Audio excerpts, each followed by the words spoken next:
Hey there, welcome back to Great Quarter Guys, the show where the lines between freight, finance, and tech are none. I'm your host, Andrew Cox, alongside Lead Economist Anthony Smith once again.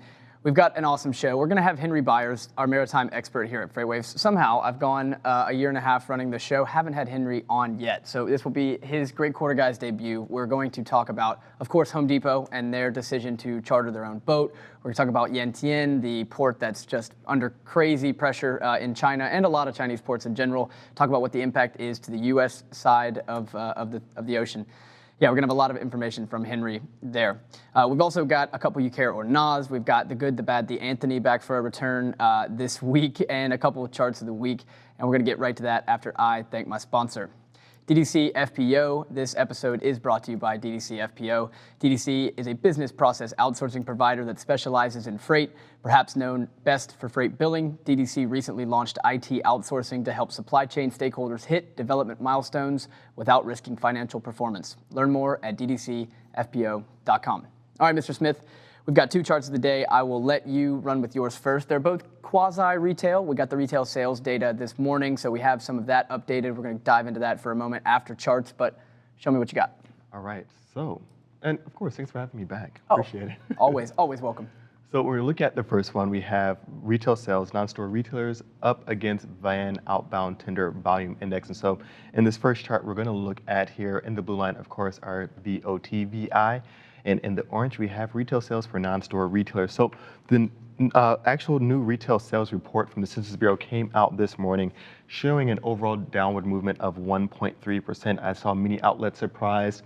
I don't think they were surprised at the decline, but maybe the amount of that it declined by. I don't think there was not too much surprise on my end, mainly because I was surprised that it remained that high for back-to-back months, especially since there was a lack of stimulus checks going out. So I think the real test is going to be after this month, because this month we have of course Amazon Prime Day coming up at the end of the month. So that's going to keep, I think, some retail sales and overall volumes bumped up or elevated a little bit with those van volumes and overall non-store retailers or e-commerce overall. But we're looking at after Prime Day, we're going to look at what's going on with other outlets. So maybe there's going to be a Target, Best Buy, things like that that might spill into July. And maybe that will give some upward momentum to the July report. But overall, after this month, I think we're really going to see what type of stamina these consumers have. We know that they're well positioned with those, households between 50 and 100,000, with a higher savings rate, with increased wages, increased employment availability. We saw the overall quit rate at near all-time high. So there's a lot of confidence going on right now. So those consumers are in a better position, but it's going to be interesting to see if they maintain that stamina and if we can kind of see those elevated. We are expecting more elevated freight volumes, but just to see how much is going to come from that retail segment. Yeah, I think that is the best word to use for it, is stamina, right? Yeah. They've got the money, they have everything to do it. It's whether they want to choose to keep spending on goods or spend on services, which is what we saw a lot of in this latest report. You look at airline spending, it's still down about 25% over or below 2019. But if you look at restaurant spending, up double digits, lodging up 16% over 2019. People are spending on services. And we have Prime Day coming up. I think we're going to have a really big back to school season just with Prime Day kind of leading the way into it. And as you said, Best Buy, Kohl's, everybody trying to compete with that. It just creates a retail environment where there's going to be a lot of deals and there's going to be some good sales for sure. All right, my quick one for you, chart of the day. This one is from Bank of America. This is comparing existing home sales. So this is the seasonally adjusted annual rate in millions in dark blue, and then in light blue we have the Bank of America card spending on furniture, or at furniture stores rather. So the takeaway here is that it is highly correlated, as pretty logical understanding there, right? That furniture sales would be very highly correlated with existing home sales. But as you can also see, in 2020, furniture sales were up 20-30% throughout 2020 and started even higher in 2021, but they're trending down. I had been, it's not that I'm waiting to see this to celebrate it or anything, but I've just been waiting to see it because it had to happen. This furniture spending, this home improvement spending, it has to come down eventually because it can't run at 50% over the 2-year average forever. We just can't improve our homes that much. But the takeaway here is that if we continue to see new home sales or existing home sales decline, likely to see that furniture come down in line with it as well. So we'll keep up with that moving forward. Okay, let's just jump on to you care or nah. We kind of covered retail sales there. So let's go on to you care or nah. The first one also came from that same report, but this one is on the producer prices side. They rose at the fastest annual clip in nearly 11 years. It is in May, so we're lapping over last May when prices did fall, so keep that in mind. But inflation continued to build in the U.S. The Labor Department reported this morning the 6.6% surge is the biggest 12-month rise in final demand index since the BLS began tracking it in November 2010. Anthony, you care or nah about producer prices rising this fast? I do care because we also saw CPI rise as well. I think it was right around 5% year over year. But as you mentioned, got to be cognizant of that year-over-year comparison. So I think this is just kind of the tip of the iceberg. And we've seen those producer prices increase, especially with the ISM PMI. We're looking at manufacturing. We've seen 12 months of increased prices overall, especially going to be tied to commodities and things like that. But those prices have been felt by them and incurred by them for 12 months. And so I think this might just be the tip of the iceberg as it starts to make its way to the consumers. But interesting enough, I don't think the consumers care all that much. I think they're in a good position. I care about this number. I just think it's the tip of the iceberg, and it's going to be more to come downstream. Yeah, the elasticity of demand definitely expands when you get free money from the government. I got to say, but that is going to run out. It has run out. So these things, if this keeps going on, the big number that I wanted to point to here is that I definitely care. I don't care so much about the year-over-year comp because it's not really fair to do right now. Right. And even the month-over-month comp is not a great comp to give us true long-term projection. But 0.8% month-over-month sequential growth, that is. If that continues, that's kind of scary. Right. Something we need to keep our mind on for sure. Okay, number 2. This one is on Chewy, everybody's favorite online pet retailer. Out-of-stock issues resulted in Chewy experiencing an estimated $40 million in missed sales in the first quarter, CEO Sumit Singh said on the earnings call last week. What do you think? You care or not about Chewy missing $40 million in sales? I don't. And I think, unfortunately, consumers don't either.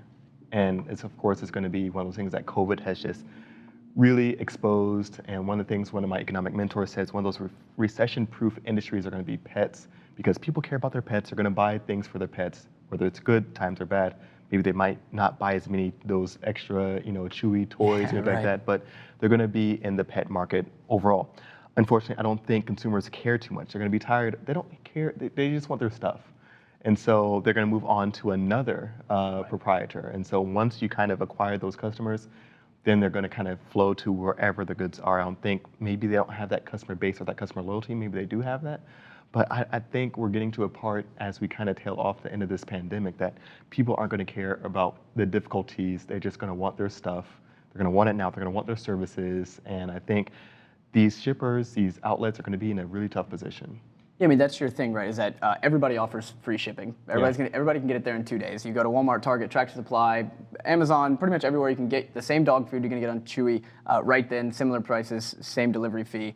So, I mean, yeah, you're right. The switching costs are absolutely none when it comes to this. I also don't care about this simply that $40 million for Chewy is actually not that much anymore. They did $2 billion in sales in the first quarter. So 40 million, less than 2% of sales. And apparently this is very limited to fresh pet food. That is like the one thing that they cannot keep in stock. And apparently everybody's having trouble. PetSmart, Petco also have mentioned this as having difficulty keeping it in stock. So no, I'm not too worried about this for Chewy.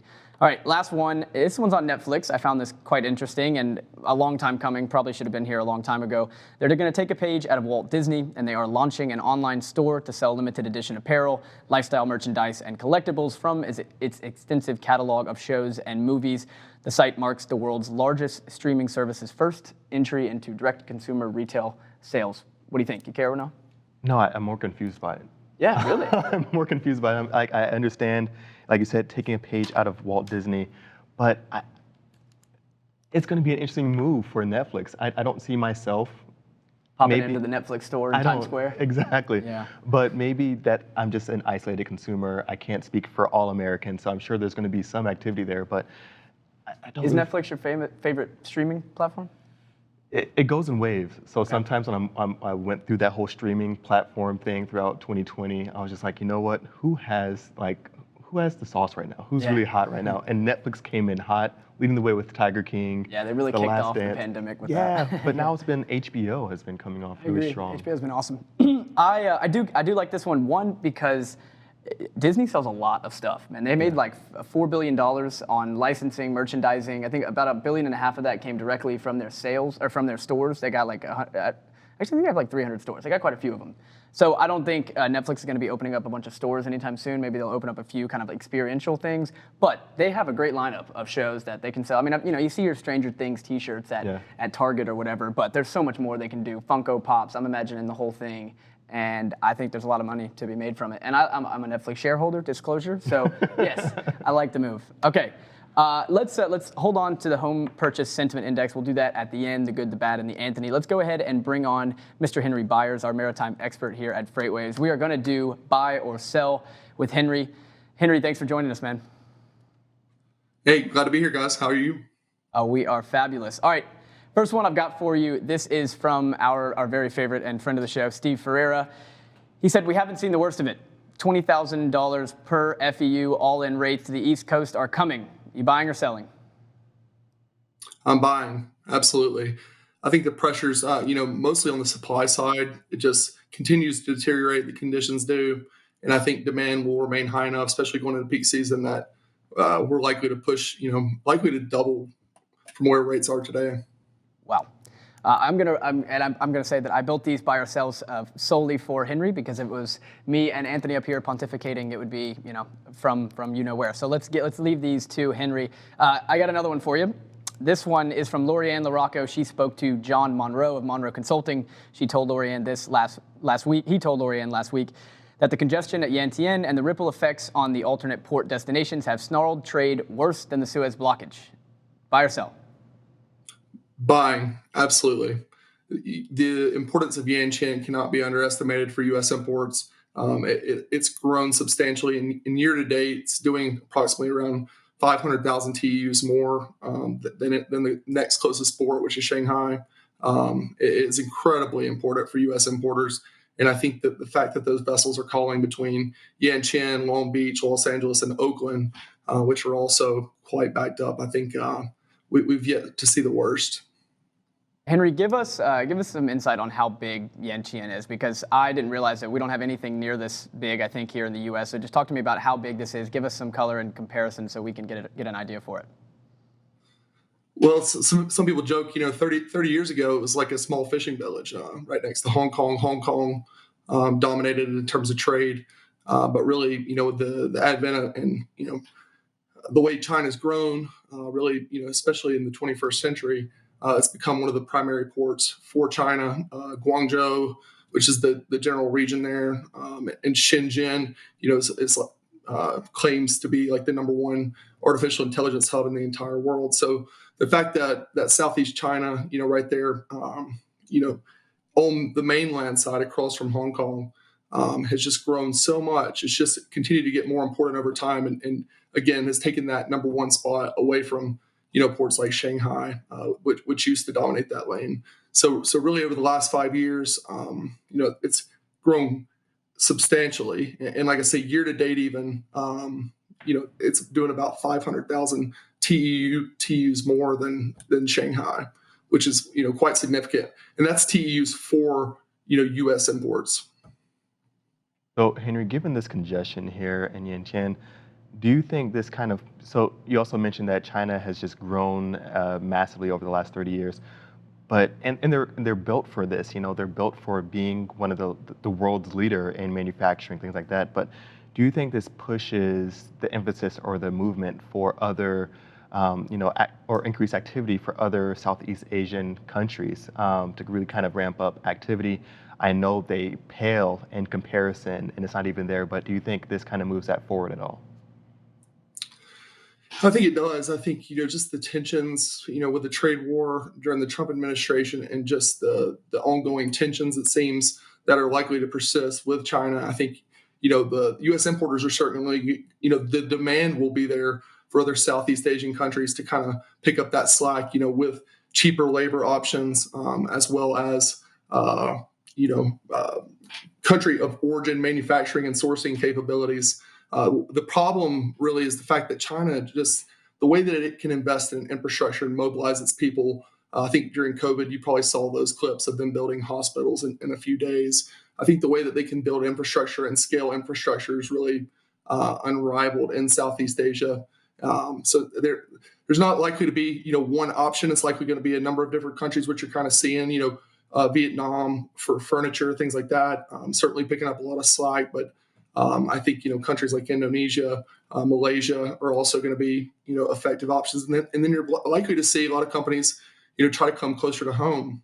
I think as automation kind of gets, further down the road, AI gets further down the road, I think you will see near sourcing or sourcing a little bit closer to home, maybe in places like Mexico.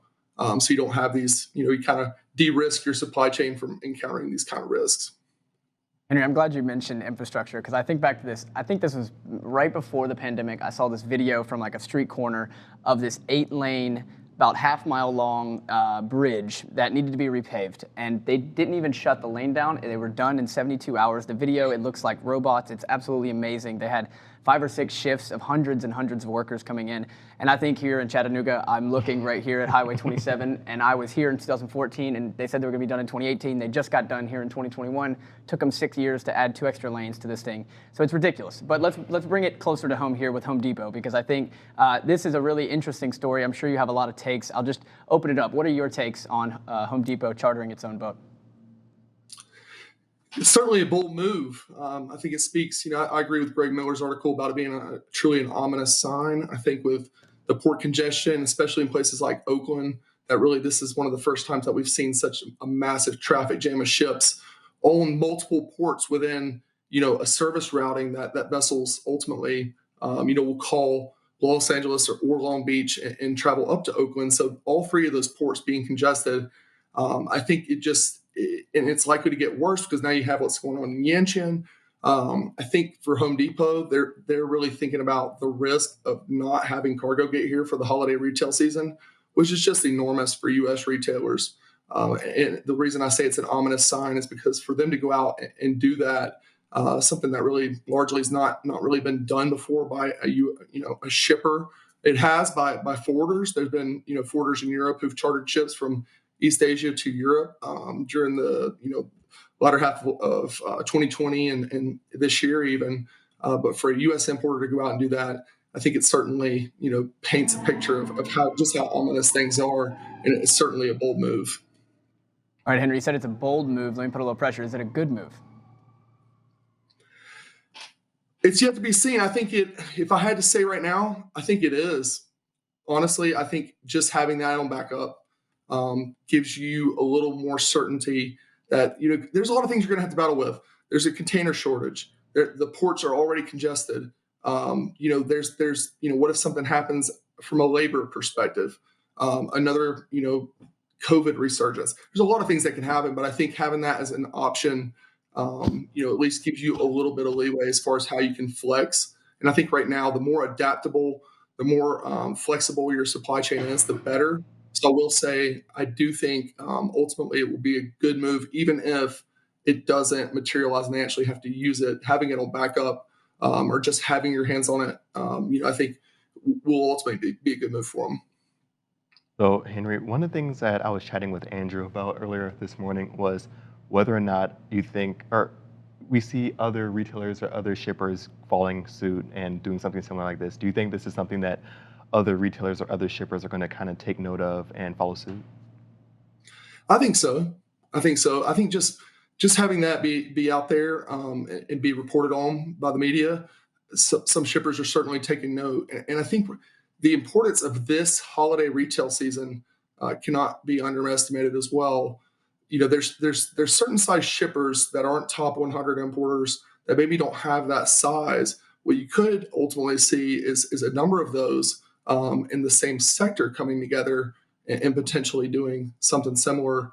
But like I say, having that secured space, having that guaranteed space, even if that vessel has to wait in line, I think ultimately will likely pay off just because of how bad, from all the data points we're looking at, like within Sonar, everything's telling us it's likely to get worse before it gets better.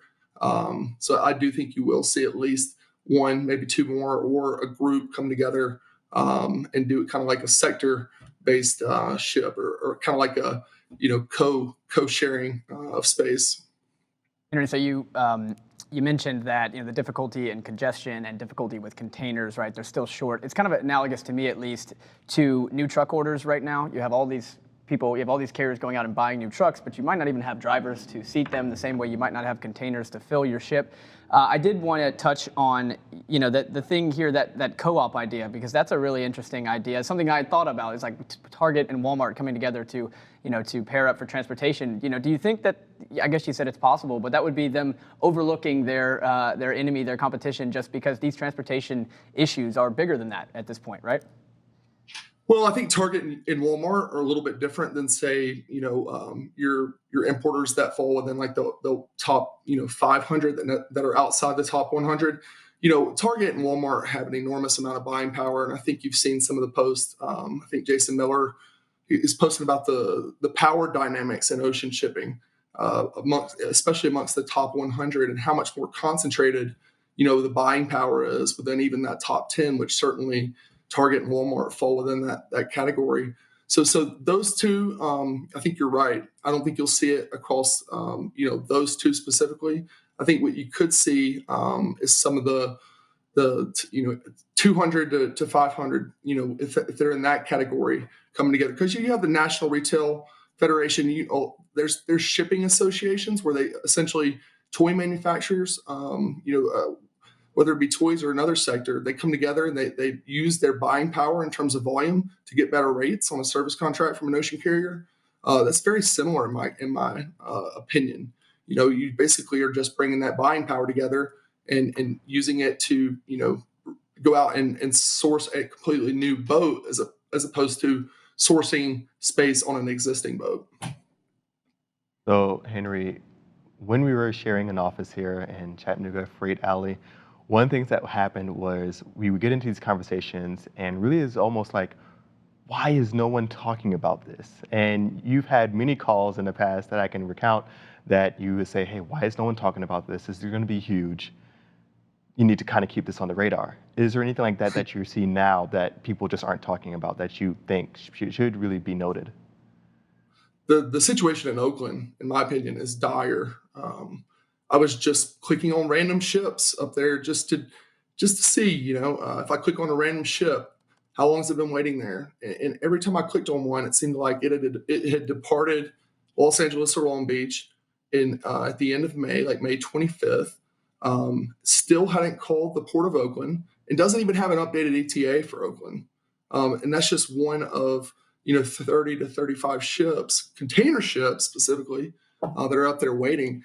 And then if you look at things like our inbound TEU volume index, shippers keep sending volumes to Oakland. It's not that easy to reroute cargo if you don't have, again, that flexibility of the top 100, but specifically the top 20 importers, or really even the top 5, having those DCs across the country, being able to do East Coast, West Coast, and switch those volumes between one or the other. Some of these shippers are locked in. So whether there's 35 ships there in Oakland or there's only 5, that they're largely going to keep sending volumes there. So what we're seeing from volumes continuing to be booked to Oakland, I just think that's going to have an enormous ripple effect because, again, those ships are also calling other ports in the U.S., and they're also calling some of the most congested ports over there in East Asia.